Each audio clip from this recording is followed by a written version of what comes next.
C'est bon.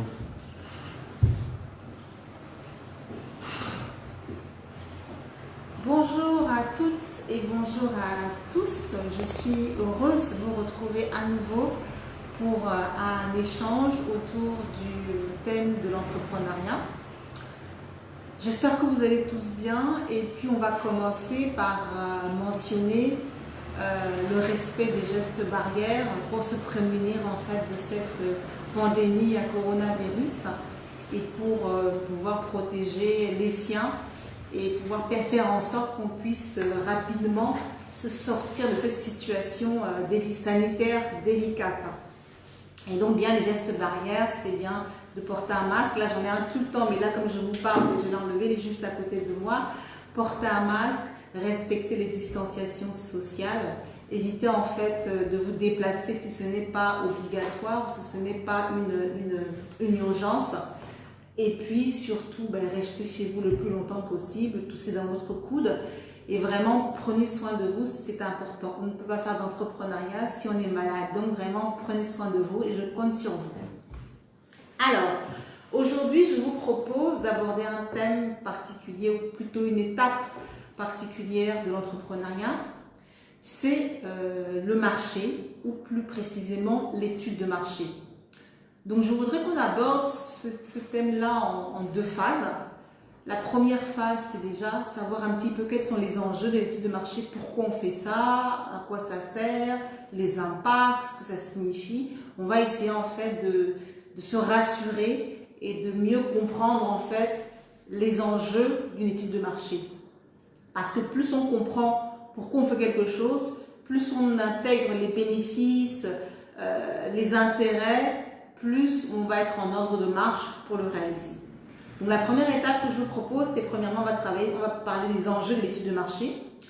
La deuxième étape sur l'étude de marché, c'est quels sont les différents niveaux, quelles sont les différentes étapes, quels sont les différents steps qu'on va utiliser pour pouvoir en fait réaliser l'étude de marché de manière globale, parce que ça peut prendre un livre pour faire ça ou un cours d'une année pour faire ça. Donc on va essayer de résumer les différents niveaux dans le cadre d'une étude de marché. Et puis troisième point, je vais essayer de vous proposer en fait les différentes démarches concrètes que vous pouvez faire pour pouvoir en fait mener à bien, c'est-à-dire en fait implémenter votre étude de marché. Alors, on va commencer par le premier point qui concerne en fait l'étude de marché et ses enjeux. Alors, étude de marché, c'est un terme qu'on utilise régulièrement. C'est quoi une étude de marché? Une étude de marché, comme son nom l'indique, c'est pouvoir analyser, comprendre son marché, c'est-à-dire étudier son marché. Donc c'est quoi un marché?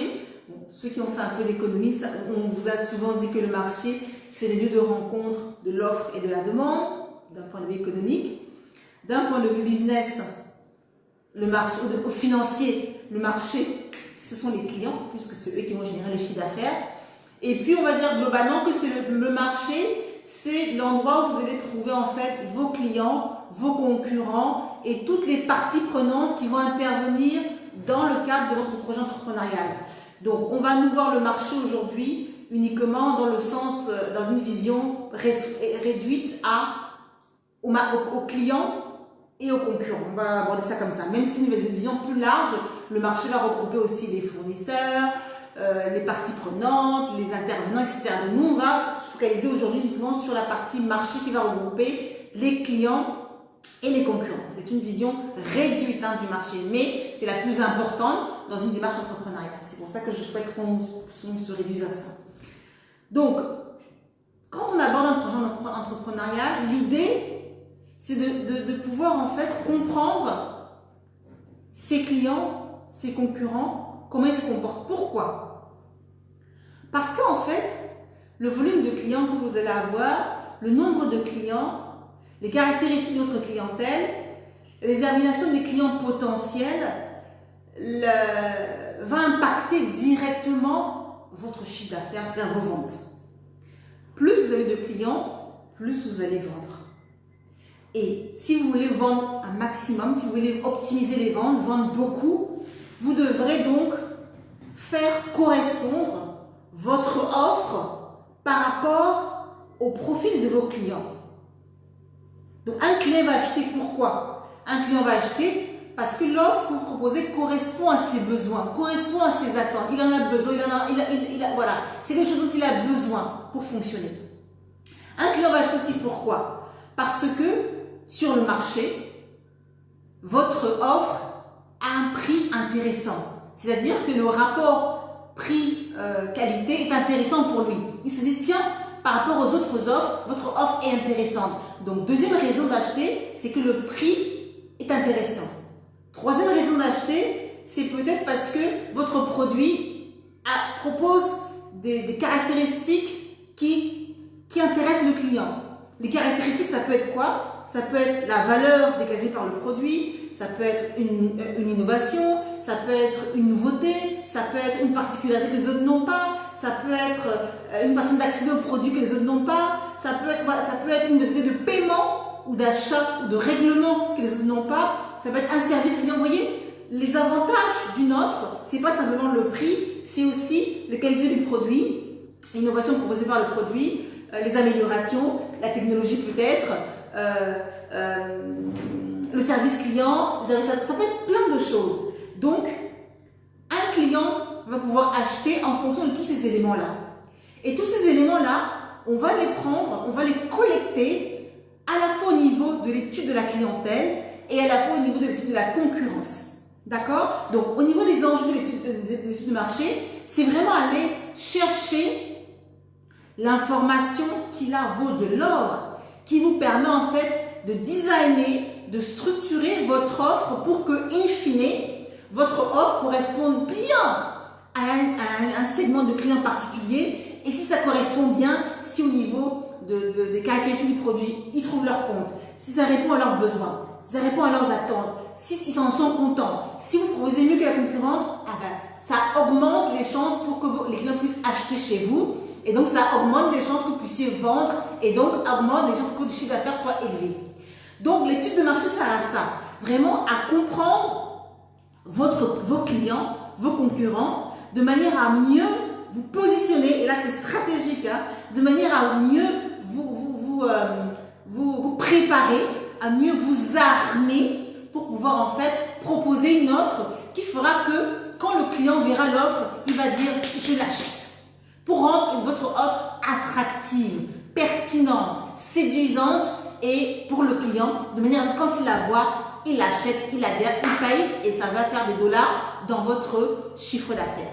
Donc, c'est ça l'étude de marché. C'est vraiment essayer de comprendre les clients, la concurrence, tout ce qui se passe pour mieux préparer l'offre. Alors, au niveau des enjeux, l'étude de marché est primordiale pour ça, pour ces éléments-là. Et derrière ça, qu'est-ce qu'il y a? Derrière ça, il y a le nerf de la guerre, le chiffre d'affaires. Pour moi, marché, c'est détermination du chiffre d'affaires. C'est parce que je maîtrise mon marché que je vais pouvoir en fait déterminer quel est le potentiel de client que je peux avoir et pouvoir estimer un chiffre d'affaires prévisionnel. Donc, vous voyez, le marché, c'est vraiment l'épine dorsale. C'est vraiment le nerf de la guerre. C'est vraiment l'élément le plus sensible de votre étude de marché. Je le dis, je l'assume. Si vous ne maîtrisez pas votre marché, vous risquez de passer à côté de la plaque en termes de comportement client, en termes de qualité de l'offre, en termes de caractéristiques de l'offre, et vous risquez de passer à côté de la captation de clients et de vendre le moins possible ou pas vendre du tout. Donc, c'est vraiment un élément primordial dans la structure entrepreneuriale, le marché. Alors, dans les enjeux de l'étude de marché, donc j'espère que ça a été clair pour vous, c'est vraiment un élément capital. Donc, vous allez me dire, mais Madame Gazo, comment est-ce qu'on fait pour pouvoir en fait estimer des données? En fait, on estime des données par rapport à la pertinence et à la qualité des informations que vous allez collecter. Je vais essayer d'être un peu plus pragmatique, plus clair. Vous voulez vendre, par exemple, des stylos sur le marché de pointe noire. Vous voulez donc proposer en fait des stylos. Aujourd'hui, en fait, pour pouvoir vendre ces stylos-là, en vendre un maximum et optimiser vos ventes ou exploser vos ventes, il faut déjà comprendre qu'est-ce que les gens qui consomment de stylos, de quoi ils ont besoin. C'est ça qu'il faut comprendre déjà. Ils ont besoin d'un stylo comment? En termes de niveau de recharge d'encre, en termes de dimension de la bille qui est écrite, en termes de prix, en termes de écrit qui est marqué. Voilà, vous devez en fait comprendre quels sont les besoins attendus des clients. Vous devez aussi comprendre, parce que vous n'êtes pas seul sur le marché, hein, avant que vous arriviez sur le marché des stylos, d'autres sont déjà présents. Donc vous devez aussi analyser quelles sont les offres des concurrents, Bic, Reynolds, etc. Qu'est-ce qu'ils proposent par rapport à ce que vous voulez proposer? Si aujourd'hui Bic, Reynolds ou je ne sais, ont déjà la même chose et que vous arrivez sur le marché avec le même produit, vous risquez de ne pas attirer un maximum de clients. Donc si vous voulez être séduisant, si vous voulez attirer, si vous voulez convaincre, si vous voulez rassurer, vous devez arriver avec un produit qui propose quelque chose en plus de ce que les autres font. Pourquoi en plus? C'est important ça. Parce que les clients sur votre marché, ils sont déjà à la concurrence. Si je suis un consommateur de stylo, je n'ai pas attendu votre entreprise pour pouvoir consommer des stylos. J'achète déjà à la concurrence. Et donc, il vous faut trouver des stratégies pour aller capter, pour aller arracher, pour aller récupérer ces clients à la concurrence. C'est ça le business. D'accord? Les clients qui consomment déjà, pour lâcher leur fournisseur actuel et venir chez vous, donc pour renoncer à leur fournisseur actuel, il faut qu'ils aient un intérêt à venir chez vous. Ces intérêts-là s'appellent des avantages concurrentiels et donc vous ne pouvez pas les présenter si vous ne savez pas déjà ce que font la concurrence. Vous comprenez? Donc, pour les salles de stylo, vous devez voir ce que propose Reynolds, Bic. Qu'est-ce qu'ils proposent? S'ils font déjà tout ça, c'est pas bon signe pour vous. Ça veut dire que si vous arrivez sur le marché avec une offre ISO, c'est-à-dire une offre strictement identique, vous avez très peu de chances d'aller capter les clients, sauf si vous proposez des prix cassés. Ça s'appelle une stratégie de pénétration où vous cassez les prix, ou sauf si vous proposez quelque chose de très particulier pour aller convaincre les clients qui consomment déjà ailleurs de venir chez vous. Mais pour faire tout ça, il faut déjà comprendre quel est le comportement de vos clients et surtout, quelles sont les offres de vos concurrents. Vous ne pouvez mettre en place une offre finalisée que si vous comprenez, vous analysez et que vous tirez profit des caractéristiques de vos concurrents, des attentes, des besoins de vos clients pour monter une offre qui ait un maximum de chances d'aller ramasser les clients qui sont à la concurrence. Ça va? Donc pour les enjeux du marché, c'est ça. C'est vraiment aller collecter un maximum d'informations auprès de vos clients futurs, votre cible de clientèle et auprès de vos concurrents, aller collecter toutes ces informations-là pour être en mesure de monter une offre qui vous permette d'aller chercher ces clients-là eu égard aux informations que vous aurez captées. L'enjeu, il est là. Et plus l'offre sera designée par rapport à ces éléments, plus vous aurez des chances de générer un chiffre d'affaires costaud. Donc c'est vraiment quelque chose d'important. Le chiffre d'affaires, c'est sur cela que repose la viabilité, la pérennité d'entreprise. Et donc si le chiffre d'affaires n'est pas au rendez-vous, vous allez vous casser la figure. Donc il faut se donner un maximum de chances pour pouvoir avoir un chiffre d'affaires conséquent. Et pour ça, il faut avoir des données sur le marché. Alors, autre élément en termes d'enjeux sur l'étude de marché que je vais proposer, c'est pourquoi est-ce qu'aujourd'hui les gens ont du mal à faire l'étude de marché. Il faut dire la vérité. Hein. Aujourd'hui, les gens ont du mal à faire l'étude de marché parce que, déjà, première raison, ils ne maîtrisent pas très bien les enjeux dont je vous ai parlé. Ils n'en sont pas très conscients. Ah, c'est la première raison. Pour en être conscient, qu'est-ce qu'il faut faire? Eh bien, suivez un maximum d'informations sur l'entrepreneuriat, sur le business, sur la gestion d'entreprise. Lisez dessus, allez vous documenter dessus, allez sur Internet, allez lire plein de choses dessus, achetez des livres dessus, inscrivez-vous à des formations dessus. Il y en a plein, point de voir, à la Chambre de commerce, à l'IECD. Il y a plein de structures qui font des formations à des prix qui sont presque cassés. Donc, allez prendre l'information pour être compétent à l'entrepreneuriat. N'allez pas bricoler. Si vous bricolez, vous risquez de faire de grosses erreurs et de vous mordre les doigts. Donc, allez pour pouvoir monter ces types de marché. Allez chercher l'information. Allez lire. Vous allez sur Internet entrepreneuriat, vous allez voir plein de bouquins dessus. Moi, j'ai écrit un livre sur l'entrepreneuriat. voilà, allez l'acquérir, allez vous former à l'entrepreneuriat. Ce sont des choses qui ne se bricolent pas, qui ne s'inventent pas. Donc la première raison pour laquelle les gens ont du mal à faire une étude, c'est parce qu'ils ne sont pas conscients de la pertinence ou de l'intérêt d'une étude de marché. Donc allez lire dessus pour encore mieux comprendre et mieux vous outiller, mieux en fait vous préparer à faire ces études de marché et puis allez vous former. Donc première raison, parce que les gens ne sont pas conscients. Deuxième raison, pourquoi est-ce que les personnes on m'a appelé mon livre, je vous propose, voilà mon livre que j'ai écrit sur l'entrepreneuriat et qui explique bien l'étude de marché. C'est un livre qui est disponible en fait à Brazzaville, à la FNAC ou à Pointe-Noire, à la chaîne de commerce, à l'ESSIC, à Pointe-Noire. Donc l'ESSIC, c'est sur la rue de l'ancienne radio Pointe-Noire, vers l'ancien village des Voilés. Donc il y a des grands panneaux ici, vous pouvez retrouver. Donc voilà, achetez ça, lisez-vous. Si vous n'avez pas de sous, c'est pas grave, allez sur internet. Ce livre-là, il a 8000 francs CFA, c'est pas énorme. Mais si vous n'avez pas de sous, c'est pas grave. Allez sur internet, tapez études de marché, vous allez voir plein de documentation. Et si vous avez besoin d'accompagnement, allez à la chaîne de commerce, vous avez des accompagnements, allez à l'IECD, allez au FODAM, vous avez plein de structures. Le FODAM, c'est une microfinance qui est à Pointe-Noire, à Tchétché, qui a une division entrepreneuriale qui peut vous aider. Allez vraiment aller chercher, vous avez des choses qui peuvent être à votre portée, si vous n'avez pas forcément de gros moyens financiers. Donc, ce n'est pas une question d'argent, c'est une question de volonté, d'engagement et de mobilisation pour pouvoir acquérir l'information.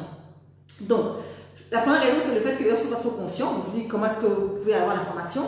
La deuxième raison pourquoi est-ce que les gens ne font pas beaucoup d'études de marché, c'est parce que c'est vrai que aller à la pêche aux informations, c'est difficile dans un contexte CEMAC ou Afrique centrale.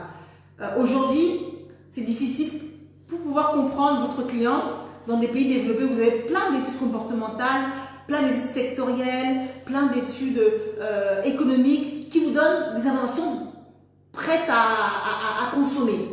Ici, vous en avez très peu. D'accord? Donc, c'est pour ça que les gens sont souvent réticents parce que l'information n'est pas forcément disponible, on a du mal à avoir l'information. C'est vrai. C'est une réalité, on va se cacher. C'est vrai. Mais un entrepreneur ne renonce pas devant un obstacle. Donc, c'est difficile à faire. C'est pas grave. Vous allez essayer de faire vous-même votre étude de marché. Comment est-ce que vous allez la faire? On va aborder ça dans un troisième temps tout à l'heure, comment faire l'étude de marché. Donc, je voulais déjà en fait qu'on soit vraiment en phase, vraiment d'accord sur pourquoi c'est important de faire l'étude de marché. Voilà, j'espère que j'ai été claire avec vous. Si ce n'est pas clair pour vous, posez-moi des questions. Je reviendrai sur ces éléments parce que c'est vraiment primordial de comprendre en quoi c'est très important de pouvoir comprendre son marché avant de l'attaquer. Comprendre, ça veut dire je m'arme, je prends des informations précieuses pour pouvoir en fait structurer mon offre, pour avoir des chances que cette offre-là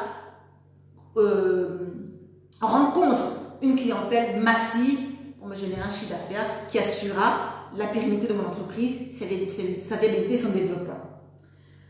Alors, j'ai terminé avec la partie enjeu de l'étude de marché. On va aborder une deuxième étape que j'ai nommée en fait les différentes phases de l'étude de marché. Pour d'abord rentrer plus dans la partie pratique. Là, j'ai effleuré en fait dans un premier temps pourquoi on doit faire ça, à quoi ça sert. Maintenant, on va rentrer dans la pratique. Comment est-ce qu'on fait ça? Quelles sont les différentes phases pour une étude de marché? Alors, moi, je vais résumer les phases de manière assez synthétique. La première phase de l'étude de marché, vraiment la première phase, c'est de décrire à qui se destine votre offre. C'est-à-dire, quelle est la cible? C'est-à-dire, quelles sont les personnes que vous visez? Quels sont les gens qui ont besoin de votre offre? C'est important ça. On a souvent tendance à dire bon, mon offre c'est pour tout le monde. C'est faux. Une offre n'est jamais pour tout le monde. Sauf pour les produits spécifiques, etc. Et encore. Donc, plus vous allez comprendre, affiner votre cible, plus vous allez donc comprendre les besoins de ce segment de clients-là, et plus la structuration de votre offre sera efficace et va pouvoir en fait appâter et capter ces clients-là. Si vous visez tout le monde, vous risquez d'avoir personne. Hein. Imaginez-vous la personne qui va à la chasse avec son fusil, qui tire partout là, vous risquez de revenir bredouiller votre chasse. Hein. Donc pour être efficace, le chasseur, il arme son arme, il vise un gibier particulièrement, c'est ça qu'on appelle la cible. C'est quelque chose qui est en adéquation avec votre offre. Une cible, c'est quoi? C'est un regroupement de clients potentiels dont le comportement est en phase avec votre offre. Plus le comportement est en phase, plus ils vont acheter. Comportement en phase, ça veut dire quoi? C'est-à-dire que dans leur façon de consommer, dans leur description, ils sont concernés par votre offre. Si je reprends l'exemple des stylos que je veux vendre, si je prenais des stylos, je peux aller cibler, par exemple, des coiffeurs. Les coiffeurs, en quoi sont intéressants de cibler par mon offre. Ma cible, ce sont les personnes dont le comportement est majoritairement concerné par mon offre. Donc, si je vends des stylos, c'est quoi ma cible? Qui sont les personnes qui ont besoin de stylos, qui consomment, qui ont besoin, qui consomment et qui ont les moyens d'acheter? Les écoliers, les écoles, les entreprises de formation. Vous voyez? Donc, vous voyez, là, je ne cible pas tout le monde. Je vais aller regarder les personnes, les groupes d'individus, les groupes d'organismes qui ont besoin de mon offre et qui ont les moyens d'acheter mon offre. Donc, dont le comportement est en phase avec mon offre. Donc, si je propose des stylos, je vais cibler les groupes de personnes qui sont susceptibles d'utiliser massivement des stylos. Donc, les écoliers, les écoles de formation, voilà, toutes les structures qui utilisent massivement les stylos. Je vais cibler là-dessus. Je ne vais pas dire c'est pour tout, non, c'est pour ce groupement de personnes. C'est ça qu'on appelle une cible. Donc, première étape, je détermine ma cible. Donc, les personnes dont le comportement amène automatiquement à la consommation de mon offre. Le comportement, c'est quoi? C'est les besoins, les attentes et le pouvoir d'achat. Les gens qui sont capables de payer. Deuxième niveau, au niveau de mes étapes de l'étude de marché, une fois que je sais à qui est ma cible, je vais aller analyser le comportement de cette cible de client-là.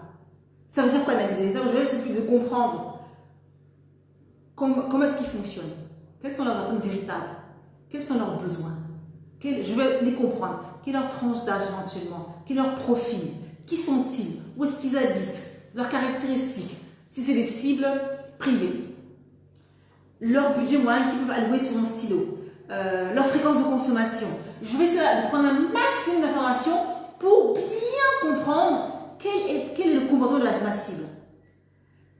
Si ma cible c'est une cible entreprise, professionnelle ou business, je vais regarder quel est le chiffre d'affaires moyen, où est-ce qu'ils habitent, où est-ce qu'ils sont localisés, combien de stylos ils vont consommer par mois ou par an, quel type de stylo ils aiment, quels sont leurs besoins particuliers, est-ce qu'ils veulent un stylo à encre, est-ce qu'ils veulent un stylo à billes, est-ce qu'ils veulent un stylo rechargeable. Je vais aller comprendre sur toutes ces cibles-là quels sont leurs besoins véritables.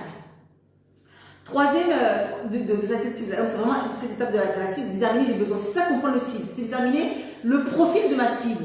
Depuis l'âge, l'habitation, le niveau de revenus, la fréquence de consommation, comment il achète, est-ce qu'il va acheter en boutique, est-ce qu'il commande sur internet, est-ce qu'il est sensible à la publicité. Non, je vais prendre un maximum d'informations sur ma cible de manière à comprendre vraiment comment elle fonctionne et adapter derrière mon offre. Ou alors affiner mon offre en fonction de ses besoins-là.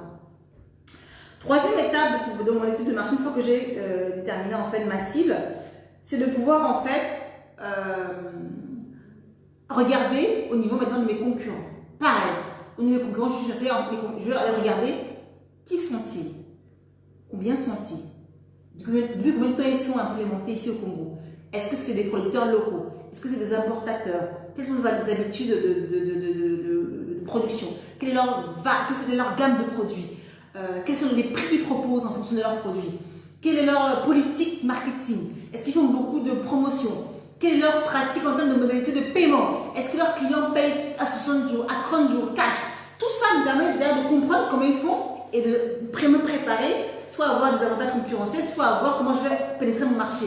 Donc, je dois vraiment comprendre comment fonctionnent mes clients, comment fonctionnent mes concurrents et pouvoir analyser tout ça et voir comment est-ce que dans tout ça, je vais pouvoir me positionner. Par rapport à ma concurrence, la conclusion, c'est de pouvoir savoir quels sont les différents avantages que proposent mes concurrents et par rapport à ça, comment est-ce que je vais pouvoir contrecarrer, si possible, et quelles sont les différentes lacunes de mes concurrents et comment je vais pouvoir en profiter d'un point de vue marketing, merchandising et offre.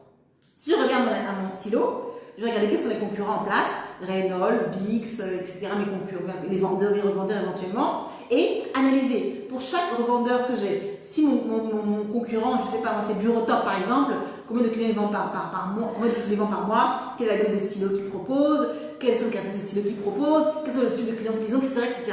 Donc voilà tous les avantages que je collecter sur mes concurrents pour pouvoir en fait me dire, maintenant que j'ai tout ça, comment est-ce que je veux bâtir mon offre? Voilà les différentes étapes de mon étude de marché simplifiée où on ne regarde que les clients et les concurrents. Donc, ma cible, l'étude approfondie de ma clientèle, étude approfondie de ma concurrence, et je tire des conclusions pour voir comment est-ce que je me positionne par rapport à tout ça, des forces, des faiblesses, et quels sont les éléments que je dois travailler pour prétendre en fait répondre aux besoins de mes clients que j'aurais identifiés et contrecarrer par rapport aux avantages que propose ma clientèle, ma concurrence. Voilà grosso modo le cheminement de l'étude de marché. Maintenant, une fois que je sais faire ça, que je connais les étapes en tout cas, comment faire concrètement? Qu'est-ce que je fais? Alors, vous avez plusieurs façons de faire l'étude de marché. Soit vous allez en fait vous-même vous former sur comment faire l'étude de marché. C'est pas très compliqué, mais il faut avoir le temps de le faire. Vous allez auprès d'une structure vous former pour le faire. Il y a plein de formations qui sont pour ça, la chaîne de commerce, il y a plein de cabinets qui forment à ça. Vous allez vous renseigner dans mon bouquin, vous avez toutes les structures qui font des études de marché. Vous allez vous renseigner et vous confier l'étude de marché à une structure pour vous la faire. Avant de confier votre étude de marché à quelqu'un, avant d'y aller, il faudrait que vous-même, vous sachiez déjà globalement ce que vous attendez de votre étude de marché, quelles sont les données que vous voulez collecter sur le marché. Parce que vous allez faire un cahier des charges pour votre consultant, pour votre cabinet qui va travailler. Vous allez faire un cahier des charges, vous allez dire voilà, faites ça, voilà ce que je veux comme information. Si vous-même, vous ne savez même pas ce que vous voulez, ça va être très compliqué. Donc avant d'aller faire appel à un cabinet, il faut déjà que ça soit clair pour vous quelles sont les données que vous voulez collecter sur le marché, comment on fait l'étude de marché globalement. Tout c'est marqué dans mon livre ou sur internet si vous voulez, de manière à pouvoir piloter votre cabinet, de manière à pouvoir donner des instructions qui sont claires. Vous devez en fait maîtriser la façon de faire pas la technique, mais l'arborescence de l'étude de marché. Qu'est-ce que vous voulez comme information?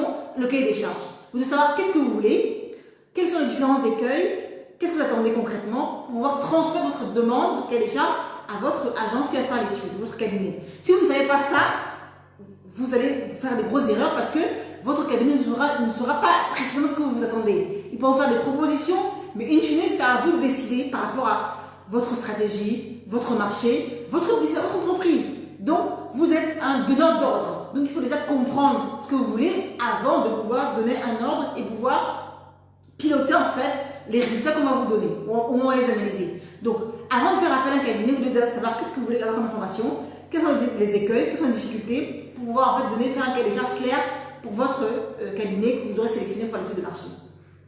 Petit conseil, quand vous sélectionnez un cabinet, demandez-lui quelle étude il a déjà faite. Parlez déjà avec lui sur quelle étude il a déjà faite, quelles sont les études qu'il a rencontrées, comment il a fait, pour pouvoir choisir, sélectionner. Ne prenez pas quelqu'un parce que c'est votre cousin, votre ami, non.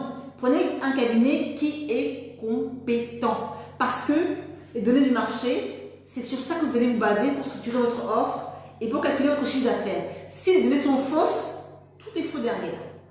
Donc il faut être très professionnel là-dessus et très exigeant pour vous garantir un minimum de chances de pouvoir réaliser votre prévisionnel tel que vous l'avez conçu. La première étape pour faire l'étude du marché, il faut appeler un cabinet. Il faut bien savoir ce que vous voulez à l'avance. Deuxièmement, vous pouvez la faire vous-même. Moi, je conseille aux entrepreneurs de la faire eux-mêmes. Pourquoi? Parce que c'est un moyen précieux de pouvoir mieux comprendre votre marché. Quand vous faites une étude vous-même, vraiment vous maîtrisez. Vous êtes en contact avec la clientèle. Vous entendez les retours, les difficultés, les comportements. Ça, vous tirez sur plein de choses. Et quand on a créé d'entrepreneuriat, vous n'êtes pas encore décidé, choisi. Vous allez choisir en fonction des éléments du marché. Et donc, si vous faites l'étude vous-même, vous allez être confronté à plein d'informations et vous allez pouvoir choisir, filtrer ces informations-là. Si vous faites appel à un cabinet, vous aurez l'information filtrée. Si vous la faites vous-même, vous allez vous-même faire le filtre. Et donc, c'est mieux en début d'activité de pouvoir avoir un maximum d'informations et vous-même filtrer plutôt que de confier le filtre à quelqu'un d'autre. Donc, moi, je vous conseille fortement de la faire vous-même. C'est pas très compliqué. Comment la faire? Vous lisez des livres dessus. Vous allez vous former.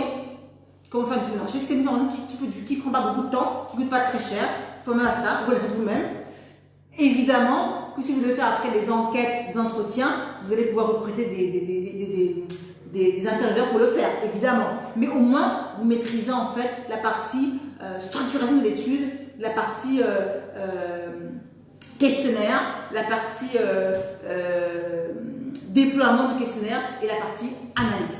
Donc voilà, deux façons de faire. Soit vous la confiez à un cabinet, ça va vous coûter de l'argent et vous devez la superviser. Soit vous la faites vous-même, moi c'est ce que je vous conseille, parce que ça vous permet de bien comprendre l'activité. Et je vous assure que dans un business, plus vous comprenez ce que vous faites, plus vous prenez des décisions sages, pertinentes et avisées qui permettent en fait de sécuriser votre chiffre d'affaires et la viabilité de votre business. Donc voilà ce que je voulais vous dire aujourd'hui sur le type de marché. J'espère que j'ai été claire. Donc si vous avez des questions, posez-les-moi avec plaisir. Je vous souhaite de vous porter à merveille jusqu'à notre prochaine échange. Alors je vois que j'ai une question là qui concerne en fait l'étude de marché. On me demande comment des informations complémentaires pour faire son étude de marché. Alors, c'est vrai que la personne, je vous ai dit en fait de vous former un petit peu au début. Alors, premièrement, commencez d'abord par, si vous ne savez pas faire ça, lire dessus. Prenez un livre, achetez mon livre. Si vous n'avez pas de sous, c'est pas grave, allez sur internet, allez taper étude de marché, comment faire étude de marché. Vous avez au moins des centaines et des milliers de documentations dessus. Allez lire dessus sur internet, c'est gratuit. Allez vous documenter. Et commencez à regarder comment vous pouvez comprendre la chose. Si ce n'est pas clair, si ça ne va pas du tout, allez vous former, allez à la chambre de commerce, allez taper, vous demander qui peut faire des formations pour faire ça, pour faire l'étude de marché. Donc deux choses. Allez premièrement vous renseigner, il y a plein de documents dessus sur internet ou sur des bouquins auxquels vous pouvez accéder. Si ce n'est pas assez pour vous, allez vous former là-dessus. Ce n'est pas compliqué à faire, enfin c'est pas compliqué. Ça demande de la motivation, mais c'est possible de le faire. Voilà comment vous pouvez faire. Voilà, j'espère que j'ai été à peu près claire pour vous sur cet élément qui est primordial du business, c'est le marché. S'il n'y a pas de marché, il n'y a pas de client. S'il n'y a pas de client, il n'y a pas de business. Retenez ça pour vous motiver à pouvoir vous former et aller collecter des informations pertinentes sur votre marché. Je vous souhaite une magnifique fin de semaine. Portez-vous bien. Et puis, s'il y a des questions qui arrivent en retard, j'y répondrai dans 15 jours pour notre prochain rendez-vous entrepreneurial. Prenez soin de vous, gestes barrières, n'oubliez pas et bon business à vous et à très bientôt.